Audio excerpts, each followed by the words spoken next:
বুখারী শরীফের 2006 নম্বর হাদিসের মধ্যে আছে, হযরত আব্দুল্লাহ ইবনে আব্বাস রাদিয়াল্লাহু আনহু বর্ণনা করেন, মা রাআইতুন নাবিয়্যা সাল্লাল্লাহু আলাইহি ওয়াসাল্লাম, আমি রাসূল করিম সাল্লাল্লাহু আলাইহি ওয়াসাল্লামকে অনেক বেশি মনোযোগের সাথে সিয়ামে আশুরার দিবসের রোজাটা রাখতে দেখেছি। অনেক বেশি গুরুত্ব দিয়ে আশুরার দিবসের রোজা রাখতে দেখেছি। অর্থাৎ রাসূল করিম সাল্লাল্লাহু আলাইহি ওয়াসাল্লাম আশুরার রোজা রাখতেন অত্যন্ত গুরুত্ব সহকারে, অর্থাৎ নিজেও রাখতেন, সাহাবায়ে কেরামদেরকেও রাখার জন্য উপদেশ দিতেন। অর্থাৎ এটার চাইতে বেশি অন্য কোনো গুরুত্ব দিতে দেখিনি।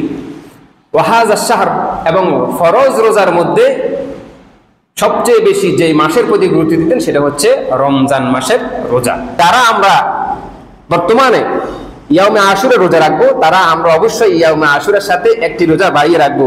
আমরা ইয়াউমুত তাসি 9 তারিখে রোজা রাখবো, অর্থাৎ এই বছর 2024 সালে মঙ্গলবার এবং বুধবার আমরা 2 দিন রোজা রাখবো ইনশাআল্লাহ তাআলা।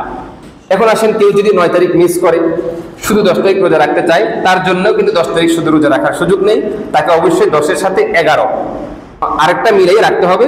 সেই হাদিসটা দলিল নেন সহিহ ইবনে খুজাইমা হাদিসের কিতাবের নাম, 3য় খণ্ড 506 নম্বর পৃষ্ঠায় আব্দুল্লাহ ইবনে আব্বাস থেকে বর্ণিত, সুমু ইয়াউমা আশুরা সুমু ক্বাবলাহু ইয়াওমান ওয়া বাদাহু ইয়াওমান ওয়া ফি নুসখাতিন আখার আও বাদাহু ইয়াওমা।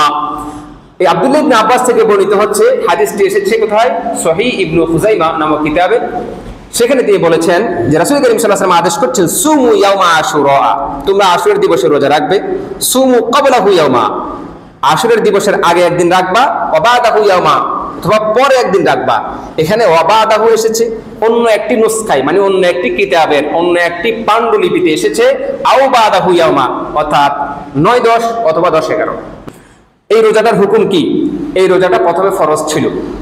যখন রমজানের রোজা ফরজ হয় নাই, পূর্ণ মাস রমজানের রোজা যখন ফরজ হয় নাই, তখন শুধু আশুরার রোজা একদিনের এই রোজাটা ফরজ ছিল।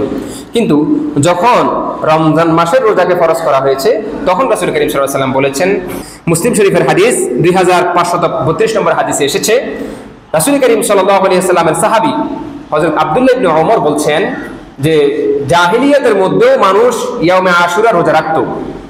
এখানে ইহুদি সম্প্রদায়কে আলাদা করে বলা হয়নি, মানুষ বলা হয়েছে।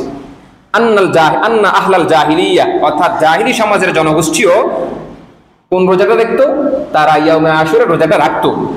কানু ইয়াসুমুন ইয়াউমে আশুরা ওয়া আন্না রাসূলুল্লাহ সাল্লাল্লাহু আলাইহি ওয়াসাল্লাম সামা, এবং রাসূল করিম সাল্লাল্লাহু আলাইহি ওয়াসাল্লাম রোজাটি রাখতেন, মুসলমানরাও রোজাটি রাখতেন রমজান মাসের রোজা ফরজ হওয়ার আগে। ফালাম্মা ইফতুরিজা রমজান, কিন্তু যখন রমজান মাসের রোজাকে ফরজ করা হলো, ক্বালা রাসূলুল্লাহ সাল্লাল্লাহু আলাইহি ওয়াসাল্লাম, রাসূল সাল্লাল্লাহু আলাইহি ওয়াসাল্লাম তখন বললেন, ইন্না আশুরা ইয়াউমুম মিন আইয়ামিল্লাহ, বছরের অন্যান্য দিনের মতো আশুরার দিবসটিও একটি দিন। ফামান শাআ সামা, যেই ব্যক্তি চায় এই দিবসে রোজা রাখতে পারে, ওয়া মান শাআ তারাকা, আর যেই ব্যক্তি চায় সেই ব্যক্তি এই দিবসে রোজা নাও রাখতে পারে। তাহলে এই হাদিস দ্বারা আমরা যেটা বুঝছি সেটা হচ্ছে রোজা রাখাটি মুস্তাহাব।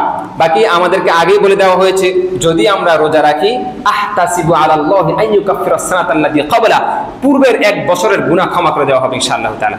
সুতরাং এই হাদিসে যদিও ফরজ থেকে মুস্তাহাবের দিকে এসেছে, কিন্তু ওই আগের হাদিসে বলা হয়েছে, খুবই গুরুত্বপূর্ণ, 1 বছরের গুনাহ ক্ষমা হওয়া, এটা কিন্তু কোনো অংশে মুমিনদের জন্য কম না। আল্লাহ সুবহানাহু ওয়া তাআলা আমাদেরকে আমল করার তৌফিক দান করুন, আমিন।